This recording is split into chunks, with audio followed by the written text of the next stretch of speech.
ہمارے بورڈ کے صدر مولانا خالد سیف اللہ رحمانی صاحب نے آج جس کام کے لیے ہم لوگ اکٹھا ہیں بنارس کی مسجد کے سلسلے میں جو معاملہ آگے بڑھا ہے اور جن بنیادوں پر بڑھا ہے اور جتنی تیزی سے بڑھا ہے اسی پر اظہار غم کہیے یا یہ کہ اپنی عدالت ہے جو آخری مرکز کہا جاتا تھا کہ لوٹ کر کے وہیں جانا ہے کسی بھی طرح کا مسئلہ ہو، تو وہ صاف صاف نظر آ رہا ہے کہ اس میں نہ پروسیجر کو پورا کیا گیا ہے، نہ عدالتی جو پروسیجر ہوتے ہیں اس کے مدارج ہوتے ہیں اس کو کسی طریقے سے پورا کیا گیا ہے، اور اسی طریقے سے یہ معاملہ چلا۔ اور اس کے ساتھ ہی 91 کی بات جو آئی ہے اس کے تناظر میں کہ کس طریقے سے اس کے اندر بھی 91 سے پہلے کی چیز کو بعد میں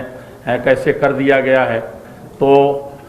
اس سلسلے میں حکومت سے بھی، عدلیہ سے بھی، اور سب سے زیادہ میڈیا کے لوگ جن کو ہر آدمی سنتا ہے، ہر آدمی اس میں بلیو کر رہا ہے، اس کو اسی اچھائی کے ساتھ اٹھائیں تاکہ